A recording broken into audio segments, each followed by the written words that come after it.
Welcome to the Power Lunch, our second edition of the Power Lunch this afternoon.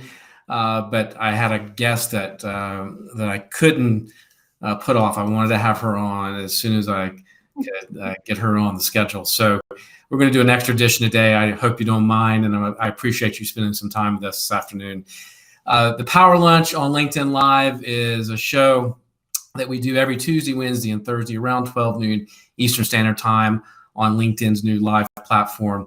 The point of the show is that we talk with thought leaders, best-selling authors, corporate leaders about their secrets to success, the things that they do, their habits that help them succeed and maybe can help us be a little bit better.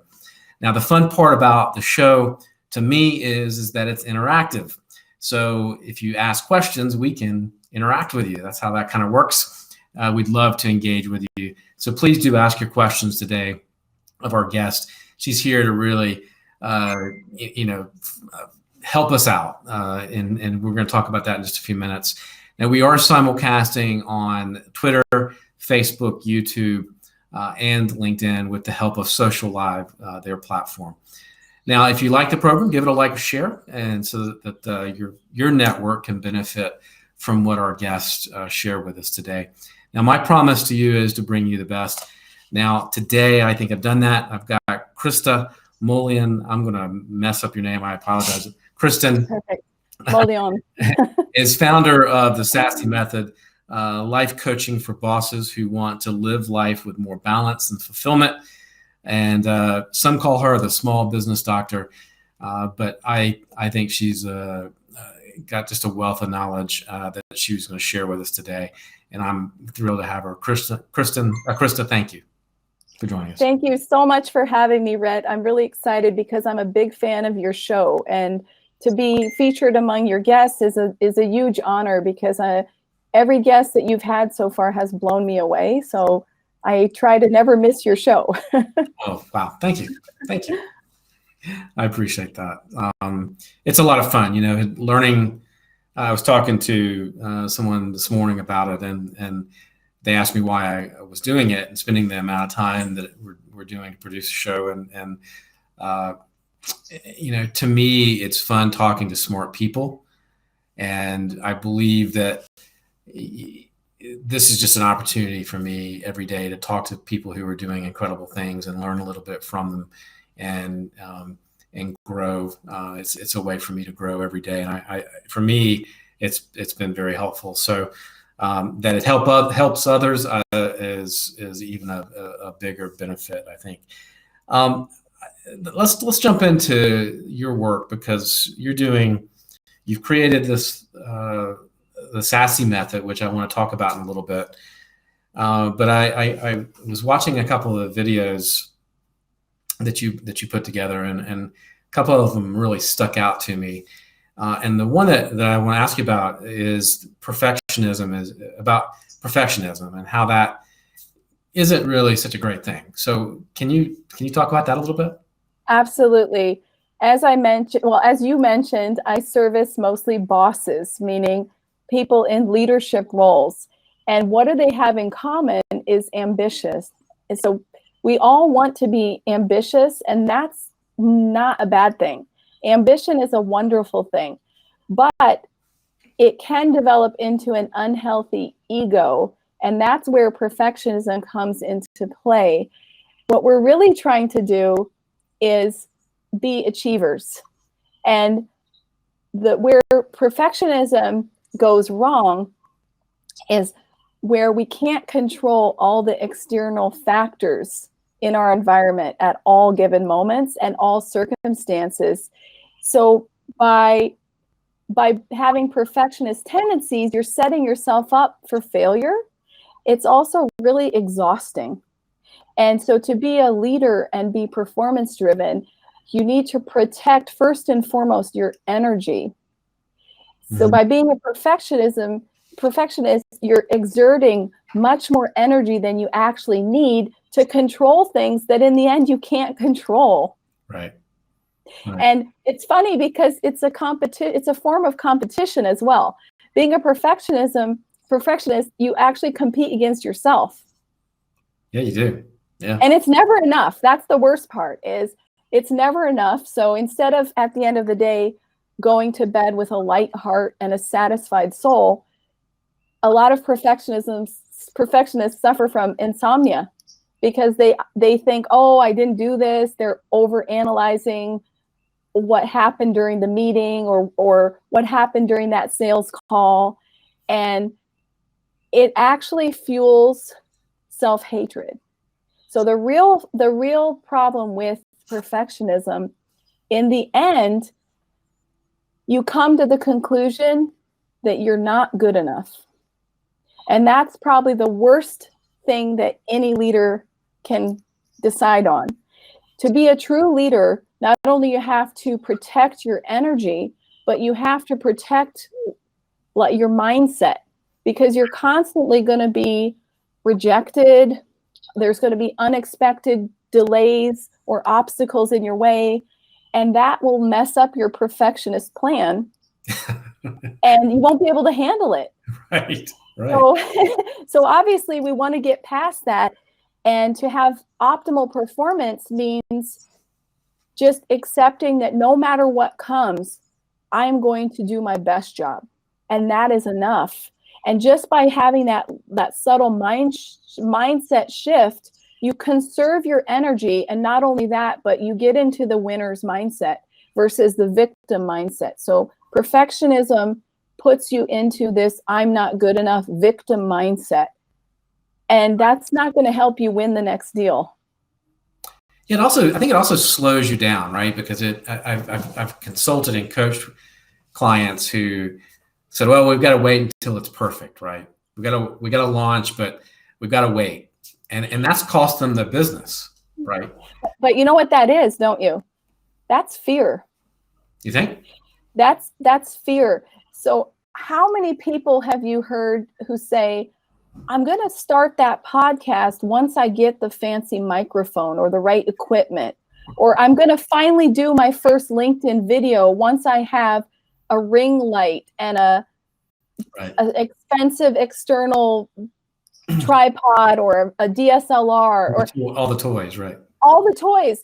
That is fear speaking. And so procrastination and perfectionism are closely aligned, because the perfectionist thinks that they're overperforming, that they're doing everything, but it's actually not getting them to the end goal. So it's a form of procrastination in certain sense. Okay. It makes sense to me. Busyness versus business. I like that. How do you, I've written on this subject before, so I wanted to get your take on it. You wrote an article or you did a video the other day about saying no and why that's so hard. But to me, it seems like it's a skill you as a leader, and to really to be at your best, you have to learn to say no. And do you have any tips on how to do that? Because yes, it's hard. It's hard. And again, we talked about. I don't want to interrupt you, but particularly if you have that personality, that yes, kind of pleasing personality, right? So achievers tend to want to be the best. Mm-hmm. And to be the best means people pleasing. We want to receive praise, acceptance from others. We want to have that A grade. We want to close the biggest business deal of our lives. We want the New York Times to take notice, right? So that's not bad. It's not bad to seek out praise and acceptance and recognition, right? We want to be noticed and we want to be somebody. However, people pleasing and not saying no comes into boundaries and also vision.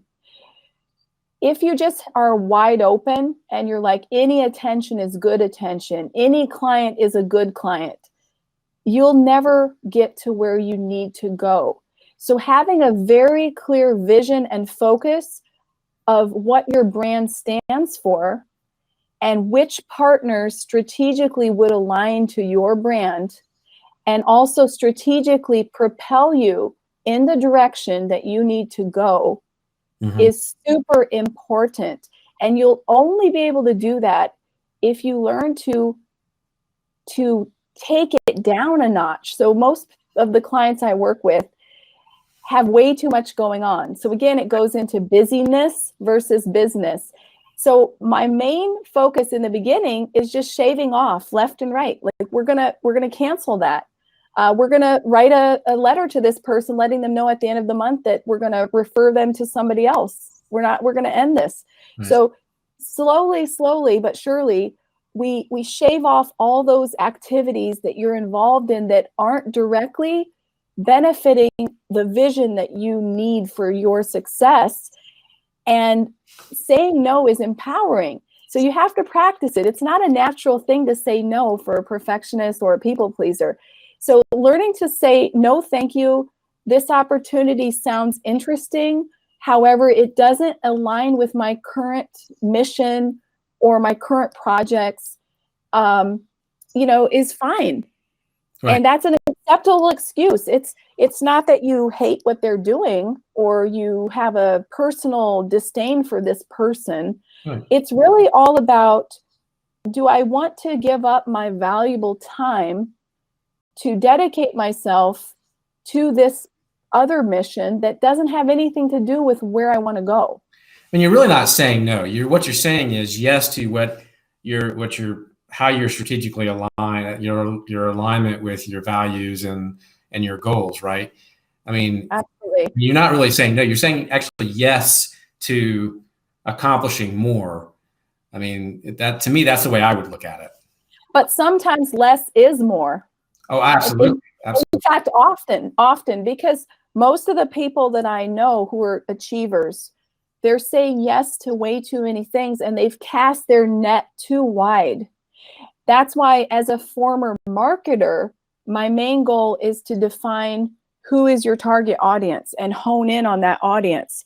And then anything that's not related to that audience, I'm telling them, let's get rid of that. Let's focus. Let's go there and let's double up your efforts. Right. So instead of casting this wide net, you're spread all over the place. You're spread too thin. Let's take back your power. And imagine harnessing all that energy that you've dispersed in multiple directions. Let's take it all back and let's propel it like a ball of fire in the direction of your goal. And you'll get there 10 times as faster because you've taken all your energy now to do one thing versus dispersed your energy in little batches here and there. You're 10 times more powerful now. So your yes becomes a heck yes versus a maybe, right? Right.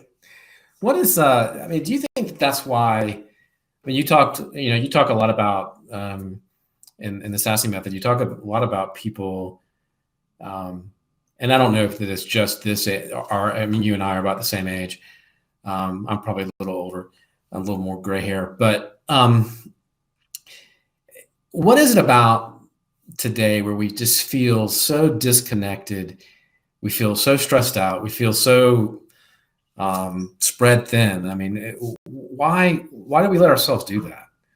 I mean, why are we at that? How do you get there, and how do you sort of stop and say, okay, I gotta fix all this? Well, that's easy. You can either be in the driver's seat or you can be in the passenger seat of your life. And as we get older, and I don't just mean age, I mean more like different stages of life. Right. There's more layers of complexity that come into the mix. And so one thing adds on to the next, and soon we've got so much going on. And for many people, that busyness gives them a false sense of accomplishment. It makes them feel important. And they crave that feeling of importance. And there's nothing wrong with that. What's the problem is really to shave off and separate all those layers out and take a step back. And one of the things that we do as coaches is to show you your blind spots. You're in the mix of it. You can't see it with an objective mind. Even if I try to make you aware of it, you'll be like, oh, I never thought of it that way. Or, you might have some objections at first. Sometimes it's hard for people to let go of that busyness and still their mind. There's nothing more terrifying than meditation for a very busy CEO, right? The first time they meditate, they're like, oh my goodness, the stillness, that they don't know what that means. Their phone's buzzing, they're texting, they're tweeting. Some people are managing multiple devices because they don't want to miss a conversation. There may be something happening while they're, you know what I'm talking about, right? I know, So I know exactly what you're talking about. take away their electronics and say, we're going on a retreat, and we're going, no Wi-Fi, 4 nights. You won't have access to your devices. They think that the world will fall apart while they're gone. Yeah. Their competitors are going to take away their market share. Their employees or partners are going to mess everything up. Their clients are going to run for the hills. They literally think that the earth will shatter while they're gone. And we have to stop that. That's an ego thing. So we have to get rid of the busyness and focus on less is more. Yeah, I can't agree more. You we were talking, you posted something, I think it was yesterday or the day before, about a time journal. And what's the point of that? And I mean, my to-do list nowadays is not so much as a to-do list as it is a time slot. I have a time slot for particular activity, and that's how I manage my ADD and my ability to focus. But what's a time journal? Because that's kind of a new element to that, and I was fascinated by that. So similar to a weight loss program, when someone comes and they say, I don't know why, I'm kind of following what I'm supposed to be doing, but I'm not losing weight. Then the best thing to do is to write down everything you eat over a short period of time. So typically a few days is enough to understand.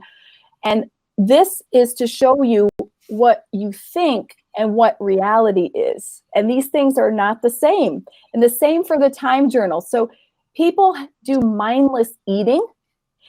They don't properly estimate quantity, or they don't realize that latte that they had that many calories in it. And so what they think they're doing is not in line with reality. And that's why they're not getting results. Now apply that to a CEO who wants to take their performance up to the next level. And they say, I don't understand why I'm not taking more market share. Right. Why is my company not growing performing at the rate that I want it to? And because their efforts, what they think they're doing, is not in line with reality. So in order to line those two things up, we need to do a very honest hour by hour assessment. And I'm a big app person. When I time block, I use Google Calendar. There's a few really good apps. There's one called Moment that helps, to keep you mindful of what you're doing. I also recommend using your phone as a timer if you do social media, and you tell yourself, I only have 20 minutes. I'm getting in and I'm getting out. And in 20 minutes, the timer goes off. You can hit the snooze button for 10 more minutes. So, trick yourself. You're like, that was my warning.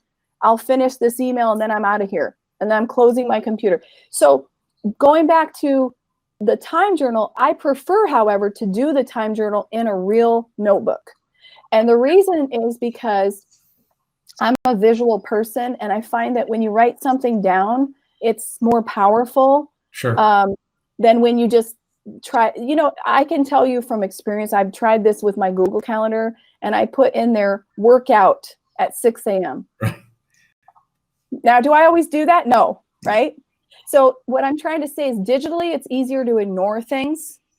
Whereas if you write it down on paper and you're like, woke up at 6:05 today, right?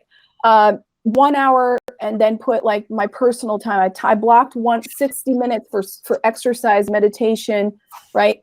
So you do all these time blocks, and then I use highlighters, and I ask the client to go back and say, okay, what was real work? So we can measure what you thought was productive work. Then so that'd be yellow. Then green would be like personal things, but that you thought were important, right? Mm-hmm. I mean, having lunch, doing a workout, socializing. And then the orange are the time wasters. And time wasters include commuting. And so I'm not trying to say that you have to suddenly give up your commute, but I want you to be aware of the things that you're doing that are taking away your waking hours, right? Right. And some of them, we may determine that we can't get rid of them, but we may figure out how to make them more productive. Like commuting, you can listen to a podcast. You can also get an app that plays your emails in voice memos. So you can listen instead of touching your phone. You can record messages. Sometimes I actually dictate whole chapters of my book while I'm commuting, because I'm talking and I'm using Dragon Speak, and it's writing it down and it's saving it to the cloud as a draft for a new book I'm writing or a new idea. So what I'm trying to say is, like, what was that app again? Dragon Speak? Yes, it's really good. Dragon Speak is amazing for writers. And it's time saving. And think about it. You can also, I'm not a big fan of multitasking. I'd rather you time block. But think about, instead of sitting in front of a computer doing a meeting with someone, think about grabbing your headset and doing a walk. So you get both benefits of exercise, or getting on your bike if you have a stationary exercise bike, and being like, okay, this meeting is one I can talk and walk with this person, right? So there's ways of, or maybe even scheduling the call specifically during your commute.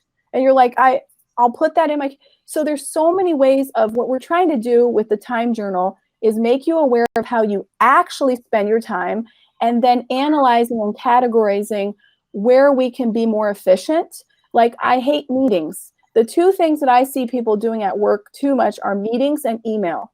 And there's this fake sense of busyness where everyone looks like they're busy. But if I compare that to their goals, their quarterly goals, it's better they didn't even come to work that day, because we only got 2 good hours out of them. So what's reality and what's perceived is not the same. And in order to show that blind spot, we keep a time journal. And I figure out, okay, did this meeting have an agenda that was sent out in advance that everyone had sufficient time to look at?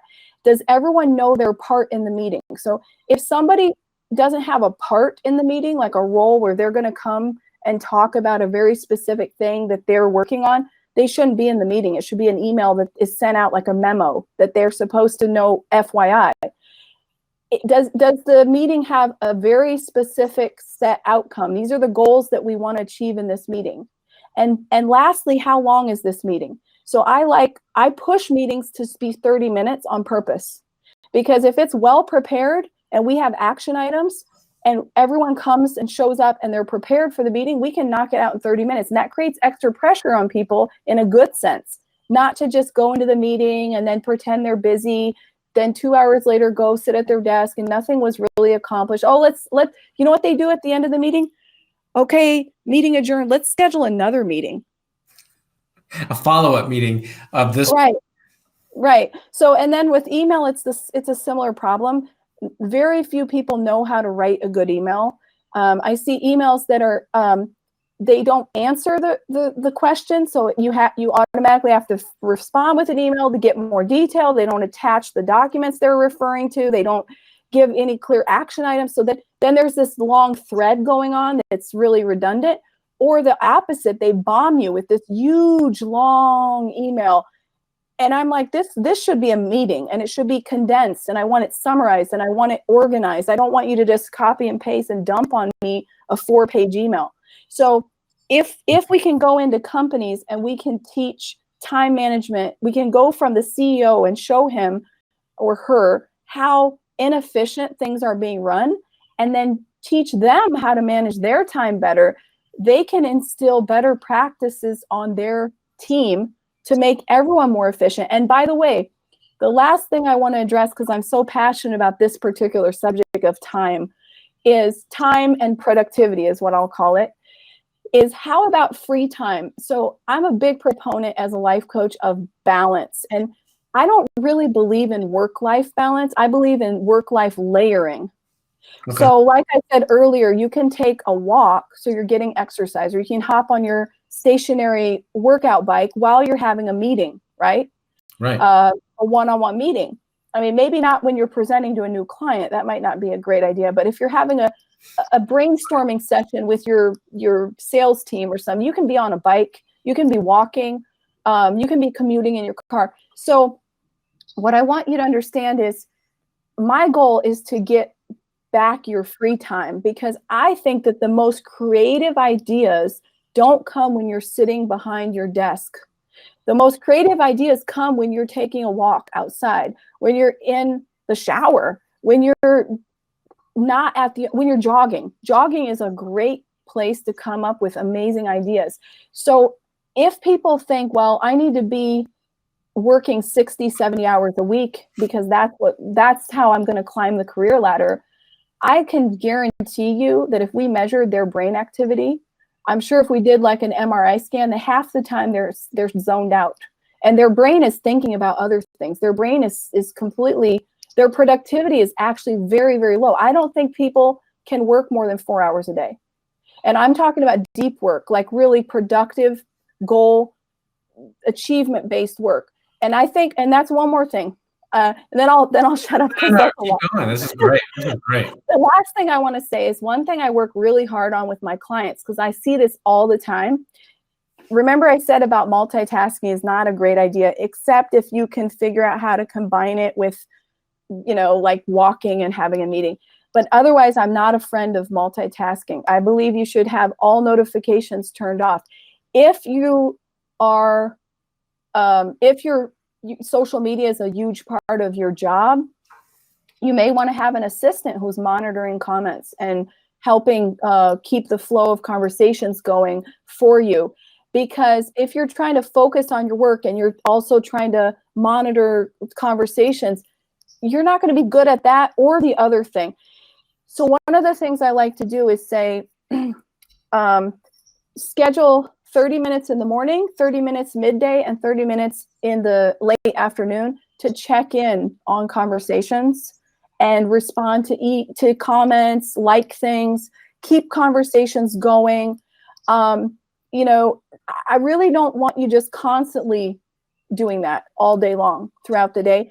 And the last thing is to take all your housekeeping tasks and move them to one specific day of the week.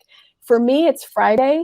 I have a 2-hour window, and what I call housekeeping, billings, making sure I've been paid, following up with unpaid invoices, making sure I've invoiced everybody, right? Checking in on paying my bills, checking in on any renewals or anything upcoming, any big expenses that I may, like an annual renewal payment this month. Right. Following up with clients. Maybe I'll do like some check-ins and so those are housekeeping tasks. And what I do is I free my brain up during the week so that those are things that are important, but I protect my productivity so strongly that everything's on Friday. And during the week, if those thoughts come up, like, oh, reminder to check in with this account, right? I have a Trello board, and Trello is another software that I adore. And I have a Trello board for billings. I have a Trello board for my kids. And all I do is I quickly pull out my phone. I add that little note in there. Then I close it and I don't think about it until Friday. Right. You know it's there. It's done. Yes. So too many of us are letting those things get in the way of our productivity. So don't mix routine housekeeping tasks with deep content creative work. It's so important to keep those things very far apart, because nothing will kill your creativity more and get into your mental clarity than housekeeping tasks. Right. And then lastly, get someone to help you. I mean, when we do the time journal and I show you all the orange stuff, I'm like, look, you're actually very unproductive. Like all of these things are time wasters. Then what do? We outsource. So we get you a VA. We hire a social media a marketing manager. I help people hire the right person, because most business owners are do-it-yourself, do everything all the time people.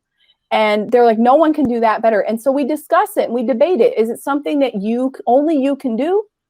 Put it in the yellow zone. That's something very important, like content creation, right? But if it's something like,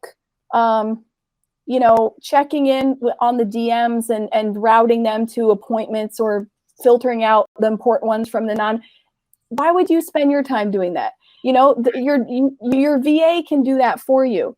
So that's important as well, is to help people get past that limited mindset of I have to do everything, and figuring out how to move it over to be more efficient in your life, and then carve out more free time for yourself, right? Guilt-free.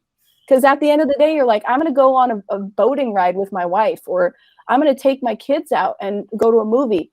That's how you want to live. You don't want to be bogged down by, oh my goodness, I got to go and I got to do this. And, that's not a life.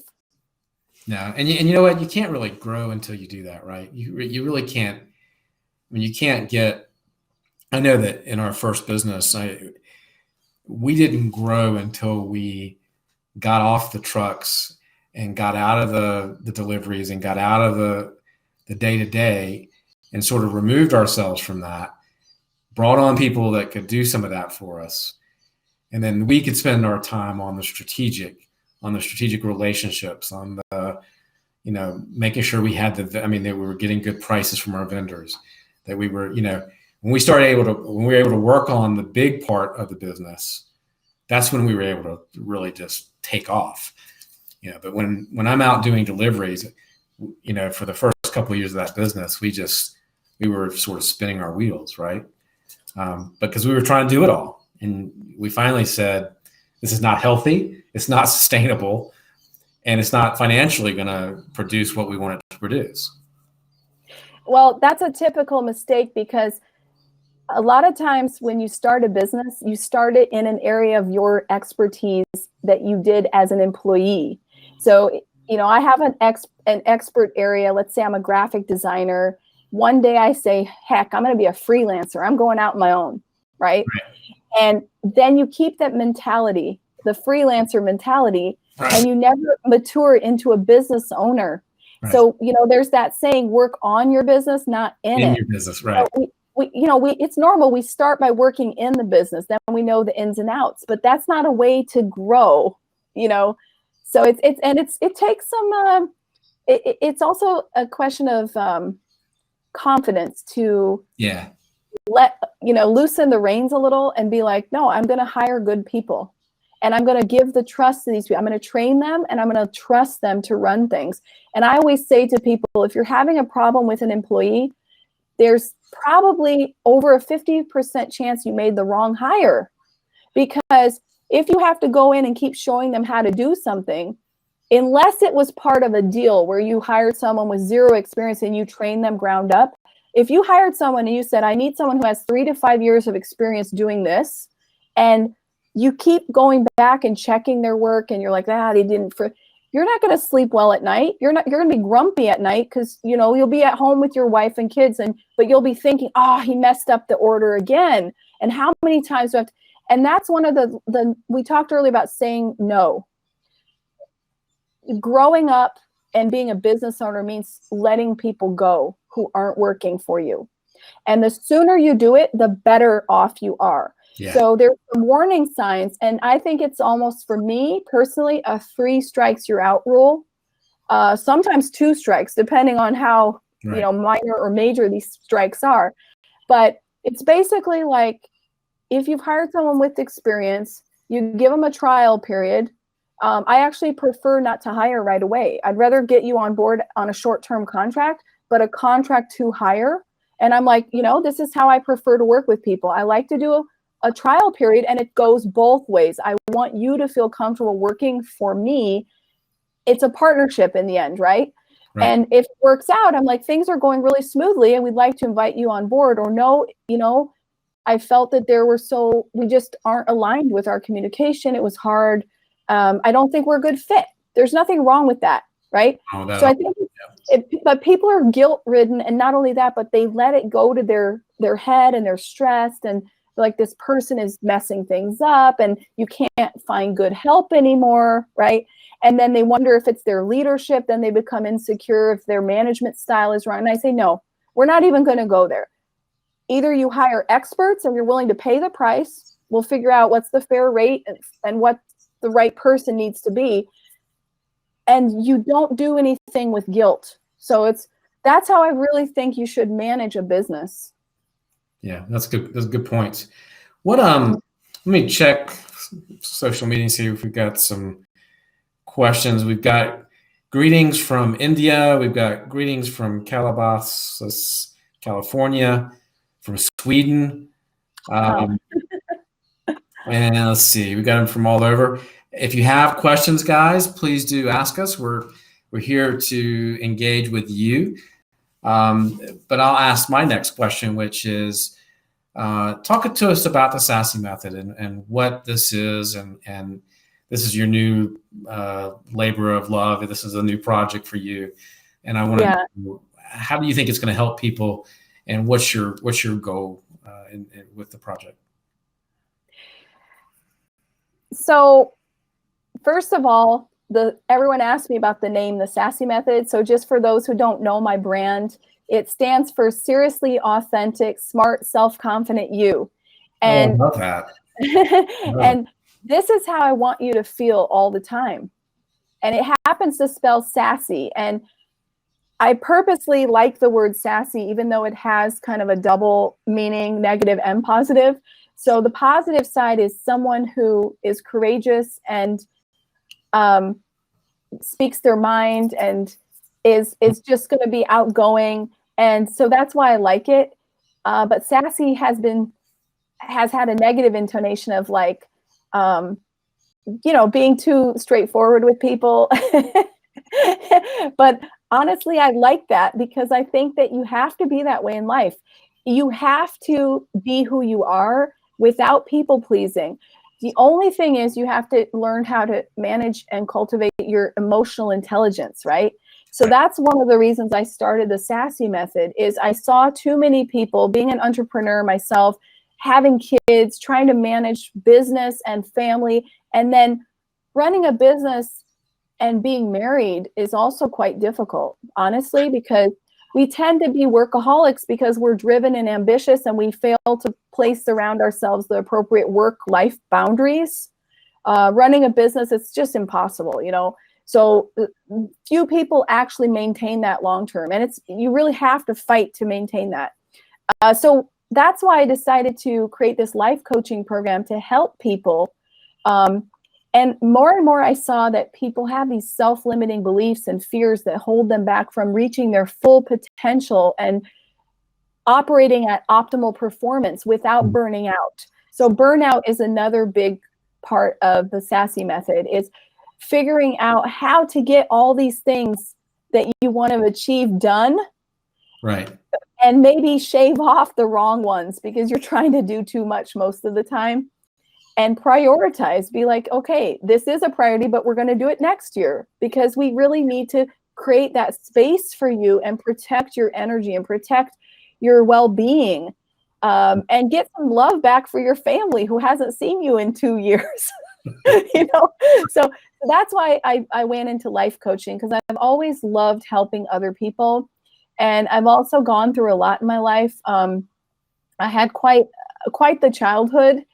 With a lot of challenges in my childhood, and that put me into a victim scenario that I fought my way out of by making a conscious decision not to let myself stay in those circumstances, and this just unwavering determination to better myself and find success in my life despite difficult circumstances that could have easily pushed me down and kept me down.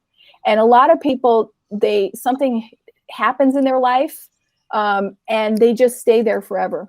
So it's like, and then they use that as a label. So they're just stuck under that label, and they're like, yeah, I have this issue, and that's why I'm just, and I don't mean to discredit people who suffer under difficult circumstances. My point is that for every single scenario that you can tell me, I can find someone online who has had that scenario and has thrived. Right. So what does that tell you? It tells you that 90% of the work is in here, 10% is action. So 90% is having that determination, the mindset that no matter what, I'm going to get out of this situation. I'm going to succeed. And then 10% is the action that you need to take, and the strategy and the habits that will lead you towards that success, and getting rid of bad habits and time vampires that will suck you down, and toxic people that will suck you down. And so that's what I do in the Sassy Method, is I help people see their blind spots and get rid of all that junk so that they can be their true selves. I give them permission to be their true selves, to follow their destiny, and most importantly, to design the life that they want to live, because I want you in the driver's seat, not in the passenger seat. I don't want you to say, well, I'm a 40-something-year-old divorced dad of 2. I could never do this and that. I'm stuck in this job until retirement because I need the health benefits, and I have some debts I need to pay off, or I'm paying college for my kids. I don't want you to think that way.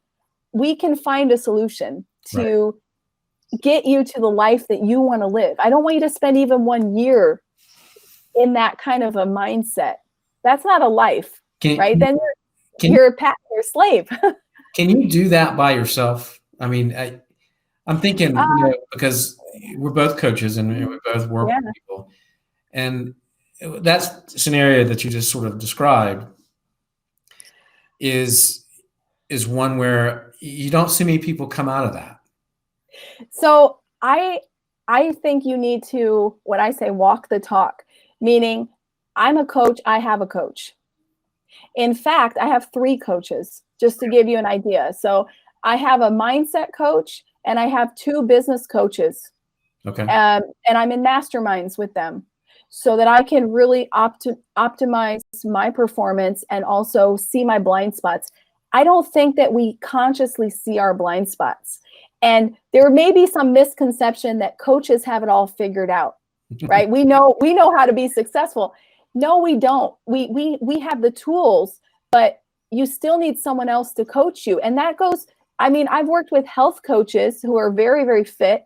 They have someone coaching them. They don't coach themselves, and they coach each other. So what does that tell you? It tells you that we still need that external feedback. And I don't think we have the distance to see the blind spots for ourselves. Right. Well, I think that was a great answer, because I think we can't do it alone, right? You just can't. I mean, Olympic athletes don't make it to the Olympics without coaches and nutritionists and, I mean, strength coaches and agility. I mean, physical therapists all along the way, right? I have come to realize there's 3 types of people you need to surround yourself with. The first type are sponsors. Those are like role models who you can look up to, who they have the appropriate influence and power that you can aspire to obtain. And so by following them on social media, attending conferences where they keynote, and just, absorbing all their content, reading their books, you can get a lot out of that, right? And I call them sponsors or role models. Then I think you need coaches, who are people you actually hire to work with, or mentors who you may obtain through your job. You don't have to hire them. And third is your support team. And your support team should be people who don't maybe understand what you're trying to do, but they support you no matter what. Right. No, I think that's brilliant. I mean, I think Sorry. I would add a 4th layer, which is that kind of that mastermind group where you have people who are doing, who do understand,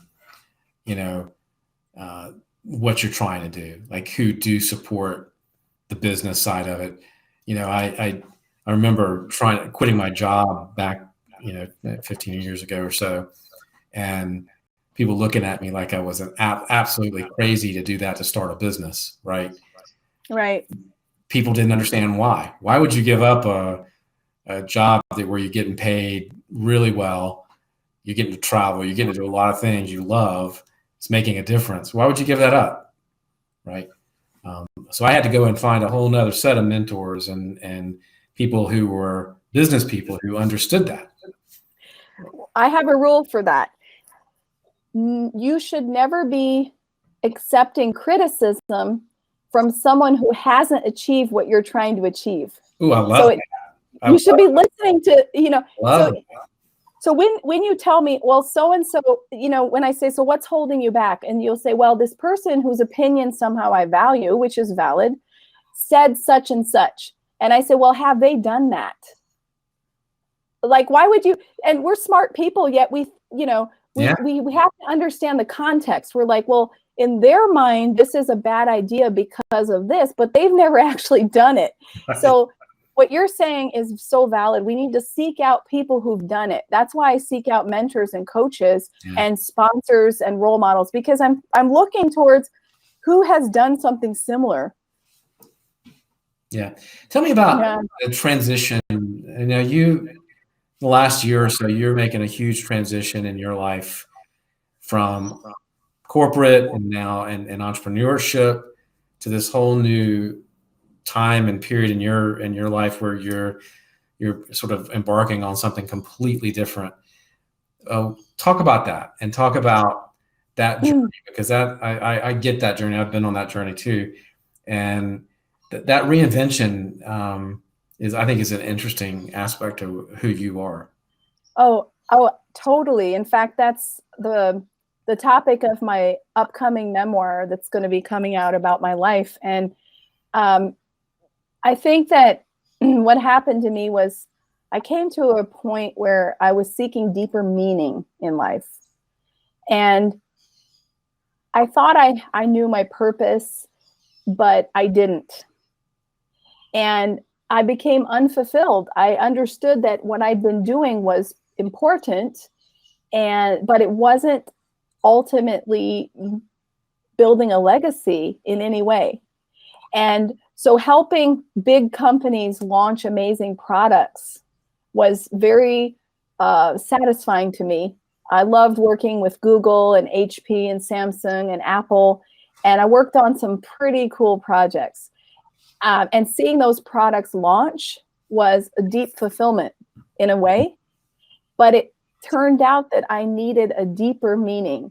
And what I mean by that is during my transformation period, I came to understand that, number one, I had to start thinking deeper with my heart and following my intuition versus just focusing on the practical, external, rational decisions, how I'd operated up until then. Right. And second of all, that I wanted to leave behind a legacy, an impact on the world, and that I had something valuable to share with others. Right. And I think that value is what I'm trying to do through the Sassy Method. So when I went through my transformation and I wrote this memoir, which I didn't even know was a memoir, I thought it was just a journal at the time. So a bunch of notes, and then it just got longer and longer until I realized this is a book. I also came to a lot of conclusions about life. And that turned into something that I call the Sassy Method, which is a 3-step program. I designed it as a 12-week program. And it's a real inner journey that somebody needs to go through to understand how to find their deepest purpose in life. And, there's that saying when you're in your 20s, like, what do you want to be when you grow up? And we don't need to know. It's a journey. It's not, you shouldn't know when you're 20 what you want to do, right? But there comes a point where maybe we don't grow with our next phase in life. And I think the deepest time for me personally that I struggled was the transition from my 20s to my 30s. Because in your 20s, you can mess up and still be okay. In your 30s, you're making major life decisions. Should I marry that person? Right. Should we have a child? Should we have a second child? Should we adopt if we can't have a child? Or should we decide not to become parents? Should we buy a house? Where should we live? And these decisions are not only very heavy, but also long-term consequences. They're hard to get out of, right? So I found that the 30s was the time that I was very stressed out and questioning my values and kind of got lost in myself. Sure. So what I want to emphasize is to reinvent yourself, it's important to move on emotionally at each phase of your life and recognize that you shouldn't be competing against your younger self. You shouldn't be reminiscing. It's one thing to have good memories and appreciate the memories of your life at every stage. But it's another thing to regret and think, oh, it was better when I was in my 20s, or it was better at this in my 30s. And now, so the grass is always greener. So this transformation also comes with the realization that I want to live today. And I want this to be the best moment. I don't want tomorrow to be the best moment. I don't want yesterday. I'm just going to try to live every moment as mindfully as I can, in line with the values that I've worked hard to uncover in myself. That takes a lot. And that's the essence of my method, is really to learn to be happy with today and have your own, what I call North Star. So it's a mission statement, just like you would, as a company founder, you would develop a mission statement for your company, right? It's different from goals. A mission statement is, what do you want in the big scheme of things? No, I agree. I think you have to operate on I call it a personal mission statement, right? Because it's who I am, and it's where I'm going, and what I'm going to compromise on, what I don't compromise on. And it's that whole set of values and that you really have to do a lot of deep personal work to get to, I think. But once you do it, boy, the weight is off in a lot of ways. But not only that, but they might shift. And I think a lot of people are lying to themselves. They don't want to admit that things have shifted. We want to hold on out of fear. We want to hold on to how life was and what we liked back then. And I'm like, 20 years ago, the things that you valued may not be the things you still value today. So why are you holding on to them? Right. No, absolutely. You gotta reevaluate it very regularly, I think, because as you mentioned earlier, you go through those stages, right? You go through house buying, you go through kids, you go through where to live, what job to take, what job not to take. I mean, and at each one of those junctures, right? Each one of those sort of stops in the road where you have to take a right or a left, you have decisions to make. And so, that makes sense to me. Go ahead. One last thing I want to add there is, I think that when I talk about values, people tend to say to me most often that financial stability is the core value that they have in their lives, and that they need to have a secure income because that makes everything else run. So they put all the emphasis on their job. And in the end, when you die, no one says, oh, it was so great that you worked in that cubicle for 30 years, or we're really going to miss those spreadsheets that you used to prepare, right? So what are you going to regret most in your life at your own death? What are you going to remember? It's the memories that you created, the experiences that you created, the lives you touched, the things you produced that are going to be left behind, So that's something that I think I'd like more people in your audience to maybe take away from this, is live your life today and enjoy it. And the financial stability, get a business coach. They will help you figure out how to live. I mean, I remember going from having no kids to having one kid and sitting down and doing the budgeting. I had like this QuickBooks spreadsheet, and I did the research how much it was going to cost to have the kid, right? And I remember just shaking my head, and I was already pregnant, but I was like, I don't know, we're going to go bankrupt. We're not going to afford this, And of course, later on, everything worked out. And I was like, how do we get obsessed with these details, but in the end, you got to step back and get out of that financial stability fear. And you have to understand that if you do quit your job, you can work with a business coach and come up with a plan. There's a lot of excellent business coaches that help you figure out how to replace your income. And let's say you're making $80,000 a year, and you're like, well, I'm going to hold on for dear life to that $80,000. But what if your business could generate millions of dollars? So if you put things in perspective, it's like you were holding on to these $80,000 for dear life when you could have really been building this business to make, even if it doesn't, I mean, that's okay, because I think,